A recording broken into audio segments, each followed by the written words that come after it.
ಎಲ್ಲ ನನ್ನ ಪ್ರಿಯ ವೀಕ್ಷಕರಿಗೆ ಹಾರ್ದಿಕ ಸ್ವಾಗತ. ಇಂದು ನಾನು ಪೊನ್ಶಾತೋ ಎಂಬಂತಹ ಒಂದು ಸ್ಥಳದಲ್ಲಿ ನಿಂತಿದ್ದೀನಿ. ಇದು ಫ್ರಾನ್ಸ್ ದೇಶದ ನಾಂತ್ ನಗರದ ಪೊನ್ಶಾತೋ ಎಂಬಂತಹ ಒಂದು ಸ್ಥಳ, ಸುಪ್ರಸಿದ್ಧವಾದಂತಹ ಒಂದು ಸ್ಥಳ. ಈ ಸ್ಥಳದ ಒಂದು ಶಿಲುಬೆಯ ಬೆಟ್ಟವನ್ನು ನಿಮಗೆಲ್ಲರಿಗೂ ಕೂಡ ತೋರಿಸಬೇಕು ಎಂಬುದಾಗಿ ನನಗೆ ಮನಸ್ಸಾಯಿತು. ಆದ್ದರಿಂದ ಈ ಪುಟ್ಟದಾದಂತಹ ವಿಡಿಯೋವನ್ನು ನಿಮಗೆಲ್ಲರಿಗೂ ಕೂಡ ಮಾಡ್ತಾಯಿದ್ದೀನಿ. ಪ್ರಿಯರೇ, 1709ರಲ್ಲಿ ಸಂತ ಲೂಯಿ ಮರಿ ಗ್ರಿನಿಯೋನ್ ದೆ ಮೊಂಟ್ಫೋರ್ಟರು ಈ ಒಂದು ಪವಿತ್ರವಾದಂತಹ ಸ್ಥಳದಲ್ಲಿ ಧರ್ಮ ಕೇಂದ್ರದ ಒಬ್ಬ ಗುರುಗಳಾಗಿ ಕಾರ್ಯವನ್ನು ನಿರ್ವಹಿಸ್ತಾಯಿದ್ರು. ಇವರು ಈ ಧರ್ಮ ಕೇಂದ್ರದಲ್ಲಿ ಸಾಕಷ್ಟು ಜನರ ಏಳಿಗೆಗಾಗಿ ಶ್ರಮಿಸಿದರು. ವಿಶ್ವಾಸಪೂರಿತರಾಗಿದ್ದಂತಹ ಈ ಪುಣ್ಯ ಗುರು ಯಾವಾಗಲೂ ಕೂಡ ದೈವ ಬೋಧನೆಯನ್ನು ಮಾಡುವಾಗ, ದೇವರ ಸಂದೇಶವನ್ನು ಸಾರುವಾಗ ಅವರಿಗೆ ಮನಮುಟ್ಟುವಂತಹ ರೀತಿಯಲ್ಲಿ ಪ್ರಬೋಧಿಸ್ತಾ ಇದ್ದರು. ಅದೇ ರೀತಿ ಮಾಡುವಂತಹ ಪ್ರತಿಯೊಂದು ಕೆಲಸದಲ್ಲಿಯೂ ಕೂಡ ಅವರು ಶ್ರದ್ಧೆಯನ್ನು ತೋರಿಸುತ್ತಾ ಜನರ ಮನಸ್ಸನ್ನು ಗೆದ್ದಿದ್ದರು. ಹೀಗಿರಲಾಗಿ ಅವರಿಗೆ ತಮ್ಮ ಧರ್ಮ ಕೇಂದ್ರದಲ್ಲಿ ತಾವು ನಿರ್ವಹಿಸಿದಂತಹ ಸೇವೆಯ ಸಲುವಾಗಿ ಇವರು ಈ ಒಂದು ಸ್ಥಳದಲ್ಲಿ ಒಂದು ಕಪಾಲ ಬೆಟ್ಟವನ್ನು ನಿರ್ಮಿಸಿ, ಆ ಕಪಾಲ ಬೆಟ್ಟಕ್ಕೆ ಜನರು ಬಂದು ತಮ್ಮ ಪ್ರಾರ್ಥನೆಯನ್ನು ಸಲ್ಲಿಸಿ ಯೇಸುವಿನ ಆ ಮಾರ್ಗದಲ್ಲಿ ನಡೆಯಲಿ ಎಂಬುದಾಗಿ ಆಶಿಸಿದರು. ಆದುದರಿಂದಲೇ ಇವರು ಇಲ್ಲಿ ಕೃತಕವಾಗಿ ಜನರನ್ನೆಲ್ಲ ಒಟ್ಟುಗೂಡಿಸಿ ವಿವಿಧ ಕ್ಷೇತ್ರಗಳಿಂದ ಬಂದಂತಹ ಎಲ್ಲ ಜನರೂ ಕೂಡ ಈ ಒಂದು ಕಾರ್ಯಕ್ಕೆ ನೆರವಾಗ್ತಾರೆ. ಇಲ್ಲಿ ಈ ಒಂದು ಸ್ಥಳದಲ್ಲಿ ಕೃತಕವಾಗಿ ನಿರ್ಮಿಸಲಾಗಿರುವಂತಹ ಕಲ್ವಾರಿ ಬೆಟ್ಟವನ್ನು ನೀವು ನೋಡ್ತಾ ಇದ್ದೀರಿ. ಸುಂದರವಾದಂತಹ ಸ್ಥಳದಲ್ಲಿ ಸುಂದರವಾದಂತಹ ವಾತಾವರಣವನ್ನು ರೂಪಿಸಿರುವಂತಹ ಈ ಒಂದು ಪೊನ್ಶಾತೋ ಕಲ್ವಾರಿ ಎಂಬಂತಹ ಸ್ಥಳವನ್ನು ನೀವು ನೋಡ್ತಾ ಇದ್ದೀರ. ಇದನ್ನು ಅಂದು ನಿರ್ಮಿಸಿದರು. ಇದು ಈಗ ತುಂಬ ಚಿಕ್ಕದಾಗಿ ಕಾಣಿಸುತ್ತೆ, ಆದರೂ ಅತಿ ಚಿಕ್ಕದಂಥದ್ದು ಅಲ್ಲ. ಆದರೆ ಇದು ಈ ಪರಿಸ್ಥಿತಿಯಲ್ಲಿ ಇರಲಿಲ್ಲ. ಇದನ್ನು ಕಟ್ಟಿ ಇದನ್ನು ಇನ್ನೇನು ಉದ್ಘಾಟನೆ ಮಾಡುವಂತಹ ಸಮಯದಲ್ಲಿ ಧರ್ಮಾಧ್ಯಕ್ಷರು ಸಂತ ಲೂಯಿ ಮರಿ ಗ್ರಿನಿಯೋನ್ ದೆ ಮೊಂಟ್ಫೋರ್ಟರಿಗೆ ಒಂದು ಪತ್ರವನ್ನು ಬರೀತಾರೆ. ಆ ಪತ್ರದಲ್ಲಿ ಈ ಒಂದು ಕಲ್ವಾರಿಯನ್ನು ನೀವು ನಾಶ ಮಾಡಬೇಕು, ಕೆಡವಬೇಕು. ಕಾರಣ ಇದು ಒಂದು ಒಳ್ಳೆಯ ಸ್ಥಳ ಅಲ್ಲ. ಇದನ್ನು ನಿರ್ಮಿಸಿರುವಂತಹ ಉದ್ದೇಶವೂ ಕೂಡ ಒಳ್ಳೆಯದಲ್ಲ ಎಂಬುದಾಗಿ ಧರ್ಮಾಧ್ಯಕ್ಷರು ಅವರಿಗೆ ಒಂದು ಪತ್ರವನ್ನು ಬರೀತಾರೆ. ಆ ಪತ್ರವನ್ನು ತಂದು ಅವರು ಜನರ ಮುಂದೆ ಓದ್ತಾರೆ. ಓದಿದಾಗ ಅವರು ಜನರಿಗೆಲ್ಲರೂ ಕೂಡ ಉದ್ದೇಶಿಸಿ ಹೇಳ್ತಾರೆ, ನೋಡಿ, ಈ ಕಲ್ವಾರಿಯನ್ನು ನಾವು ನಮ್ಮ ಮನಸ್ಫೂರ್ತಿಯಾಗಿ ನಿರ್ಮಿಸಲು ನಾವು ಶ್ರಮಿಸಿದೆವು. ಆದರೆ ಈ ಕಲ್ವಾರಿ ನಮ್ಮ ಹೃದಯದಲ್ಲಿ ಶಾಶ್ವತವಾಗಿ ಉಳಿಯಲಿ ಎಂಬುದಾಗಿ ಅವರು ಜನರೆಲ್ಲರಿಗೂ ಕೂಡ ತಮ್ಮ ಸಂದೇಶವನ್ನು ನೀಡಿದರು. ಆ ಸಮಯದಲ್ಲಿ ಕಷ್ಟಪಟ್ಟಂತಹ ಜನರು ಅತ್ತು ಗೋಳಾಡಿದರು. ಸಂತ ಲೂಯಿ ಮರಿ ಮೊಂಟ್ಫೋರ್ಟರು ಯಾವುದೇ ಒಂದು ದುಃಖದ ಆ ಒಂದು ಮುಖಚರ್ಯವನ್ನು ತೋರಿಸದೆ ಅವರು ಶಾಂತವಾಗಿ ಈ ಸ್ಥಳದಿಂದ ಹೊರಗಡೆ ಹೋದರು ಎಂಬುದಾಗಿ ನಮಗೆ ಇತಿಹಾಸ ತಿಳಿಸುತ್ತೆ. ಈ ಒಂದು ಚಿತ್ರಣವನ್ನು ನೀವು ನೋಡ್ತಾ ಇದ್ದೀರಾ. ಯೇಸು ಸ್ವಾಮಿಯನ್ನು ಅಂತಿಮವಾಗಿ ವಸ್ತ್ರವನ್ನು ಎಳೆದು ಅವರನ್ನು ಇನ್ನೇನು ಶಿಲುಬೆಗೆ ಏರಿಸುವಂತಹ ಸ್ಥಳವನ್ನು ನೀವು ಇಲ್ಲಿ ಗಮನಿಸ್ತಾ ಇದ್ದೀರಾ. ಇದು 10ನೆಯ ಸ್ಥಳ. ಈ 10ನೆಯ ಸ್ಥಳದಲ್ಲಿ ಯೇಸು ಸ್ವಾಮಿಯನ್ನು ವಸ್ತ್ರವನ್ನು ತೆಗೆದು ಅವರನ್ನು ವಸ್ತ್ರರಹಿತರನ್ನಾಗಿ ಮಾಡಿದಂತಹ ಒಂದು ಸ್ಥಳವನ್ನು ಇಲ್ಲಿ ಗುರುತಿಸಲಾಗಿದೆ.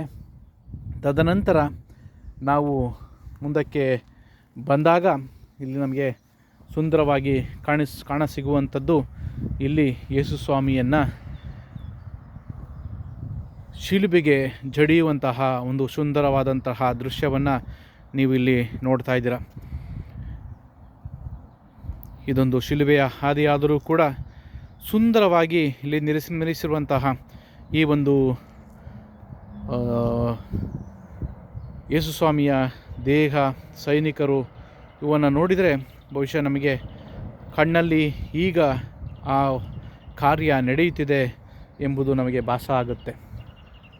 ತದನಂತರ 11ನೇ ಸ್ಥಳ ಆದ ನಂತರ ಅವರು ಯೇಸುಸ್ವಾಮಿಯನ್ನು ಶಿಲುಬೆಗೇರಿಸಿದಂತಹ ಒಂದು ಚಿತ್ರಣವನ್ನು, ಸುಂದರವಾದಂತಹ ಚಿತ್ರಣವನ್ನು ಇಲ್ಲಿ ನಿಲ್ಲಿಸಿದ್ದಾರೆ.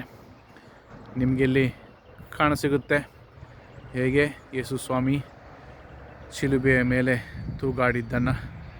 ತೂಗಾಡಿ ಮಡಿದಿದ್ದನ್ನು ಸುಂದರವಾಗಿ ಇಲ್ಲಿ ದೊಡ್ಡ ಶಿಲುಬೆಯನ್ನು ಹಾಕಿ ಇಲ್ಲಿ ನೀವು ನೋಡ್ಬೋದು ಮಾತೆ ಮರಿಯಮ್ಮನವರನ್ನು ಯಾವ ರೀತಿಯಾಗಿ ಇಲ್ಲಿ ತೋರ್ಪಡಿಸಿದ್ದಾರೆ.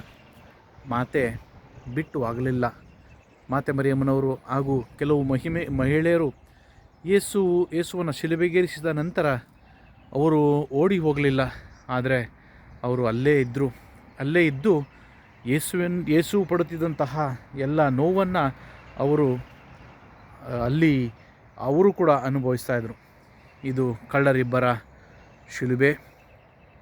ಅದೇ ರೀತಿ ಮಗದೊಬ್ಬ ಕಳ್ಳನ ಶಿಲುಬೆಯನ್ನು ನೀವು ನೋಡ್ತೀರ. ಅದೇ ರೀತಿ ಇಲ್ಲಿ ನೀವು ಇತರ ಫರಿಸಾಯರು, ಸದ್ದುಕಾಯರು ಮೂದಲಿಸುವಂಥದ್ದನ್ನು, ವಿಶೇಷವಾಗಿ ನೀನು ಶಿಲುಬೆಯಿಂದ ಕೆಳಗೆ ಇಳಿದು ಬಾ ನೋಡೋಣ ಎಂದು ಆವಾಜನ್ನು ಹಾಕಿದಂತಹ ಒಂದು ದೃಶ್ಯವನ್ನು ಕೂಡ ನೀವು ಇಲ್ಲಿ ಸುಂದರವಾಗಿ ನೀವು ಕಾಣ್ತೀರ. ಈ ಒಂದು ಪವಿತ್ರವಾದಂತಹ ಶಿಲುಬೆಯ ಬೆಟ್ಟವನ್ನು ನಿರ್ಮಿಸಲು ಸಂತ ಲೂಯಿ ಮರಿ ಗ್ರಿಗ್ನಾನ್ ದೆ ಮೊಂಟ್ಫೋರ್ಟರು ಹೇಳಿದಂತೆ ಅವರು ತಮ್ಮ ಕಾರ್ಯನಿಯೋಜನೆಯನ್ನು ದೇವನಿರ್ಮಿತ ಕಾರ್ಯ, ಆದ್ದರಿಂದ ಈ ಒಂದು ಕಾರ್ಯಕ್ಕೆ ಅವರು ಯಾವುದೇ ಹಣವನ್ನು ಸಂಗ್ರಹಿಸಲಿಲ್ಲ. ಬದಲಾಗಿ ಊರುಗಳಿಗೆ ಹೋಗಿ ತಾವು ಮಾಡ್ತಿರುವಂತಹ ಈ ಕಾರ್ಯದ ಬಗ್ಗೆ ಹೇಳಿದಾಗ ಜನರು ತಂಡೋಪತಂಡವಾಗಿ ಗುಂಪುಗಳಲ್ಲಿ ಬಂದು ಈ ಪವಿತ್ರವಾದಂತಹ ಕಲ್ವಾರಿ ಬೆಟ್ಟವನ್ನು ನಿರ್ಮಿಸಲು ಸಹಕರಿಸಿದರು ಎಂಬುದಾಗಿ ನಮಗೆಲ್ಲರಿಗೂ ಕೂಡ ತಿಳಿದು ಬರುತ್ತೆ. ಪ್ರಿಯರೇ, ಸಂತ ಲೂಯಿ ಮರಿ ಗ್ರಿಗ್ನಾನ್ ದೆ ಮೊಂಟ್ಫೋರ್ಟರು ನಮಗೆ ಹೇಳ್ತಾರೆ, ಶಿಲುಬೆ ಇಲ್ಲದಿದ್ದರೆ ನಮ್ಮ ಜೀವನ ಅಷ್ಟೊಂದು ಸ್ವಾರಸ್ಯಕರವಾಗಿರುವುದಿಲ್ಲ, ಅರ್ಥಪೂರ್ಣವಾಗಿರುವುದಿಲ್ಲ. ಆದ್ದರಿಂದ ಕಷ್ಟಗಳು ನಮ್ಮ ಜೀವನದಲ್ಲಿ ಸದಾಕಾಲವೂ ಇರುತ್ತವೆ. ಆದರೆ ಆ ಕಷ್ಟವನ್ನು ಜಯಿಸುವಂತಹ ಶಕ್ತಿಯನ್ನು ದೇವರು ನಮಗೆ ನೀಡಲಿ ಎಂಬುದಾಗಿ ಅವರು ನಮಗೆಲ್ಲರೂ ಕೂಡ ಪ್ರಬೋಧಿಸುತ್ತಾರೆ. ಆಂಗ್ಲದಲ್ಲಿ ಹೇಳ್ತಾರೆ, if you do not have a cross, what a cross without a cross. ಅಂದರೆ ಶಿಲುಬೆ ಇಲ್ಲದೇ ಇದ್ದರೆ ನಮ್ಮ ಜೀವನವೇ ಒಂದು ಶಿಲುಬೆಯ ಹಾಗೆ ಎಂಬುದಾಗಿ ನುಡಿಯುತ್ತಾರೆ.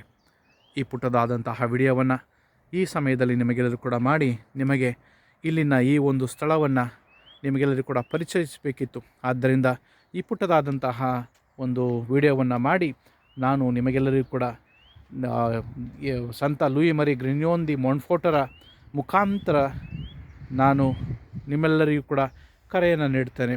ದಯಾಮಯ ದೇವರು, ನೀವು ಈ ತಪಸ್ಸು ಕಾಲದಲ್ಲಿ ಮಾಡುವಂತಹ ಪ್ರಾರ್ಥನೆ ಈಡೇರಲಿ ಹಾಗೂ ಕಷ್ಟವನ್ನು, ನೋವನ್ನು ಸಹಿಸುವಂತಹ ಮನಸ್ಥಿತಿ ನಮ್ಮದಾಗಲಿ. ಎಲ್ಲವನ್ನು ದೇವರಿಗೆ ಸಮರ್ಪಿಸುತ್ತಾ, ತಂದೆಯೇ ನಿನ್ನ ಚಿತ್ತದಂತೆಯೇ ನನಗಾಗಲಿ ಎಂಬಂತಹ ವಿಶ್ವಾಸವನ್ನು ನಾವೆಲ್ಲರೂ ಕೂಡ ಪ್ರಕಟಿಸೋಣ. ಅದೇ ರೀತಿ ಈ ಒಂದು ತಪಸ್ಸು ಕಾಲದಲ್ಲಿ ಯೇಸು ನಮಗಾಗಿ ಪಟ್ಟಂತಹ ಪಾಡು ಮರಣವನ್ನು ಸ್ಮರಿಸುತ್ತಾ ನಮ್ಮ ಜೀವನವನ್ನು ಯೋಗ್ಯ ರೀತಿಯಲ್ಲಿ ಜೀವಿಸಲು ನಾವೆಲ್ಲರೂ ಕೂಡ ಸನ್ನದ್ಧರಾಗೋಣ. ಈ ಒಂದು ಪುಟ್ಟದಾದಂತಹ ವಿಡಿಯೋವನ್ನು ವೀಕ್ಷಿಸಿದಂತಹ ನಿಮಗೆಲ್ಲರಿಗೂ ಕೂಡ ನನ್ನ ಧನ್ಯವಾದಗಳು. ದೇವರು ನಿಮ್ಮನ್ನು ಆಶೀರ್ವದಿಸಲಿ. ಕಲ್ವಾರಿ ಶಿಲುಬೆಯಲ್ಲಿ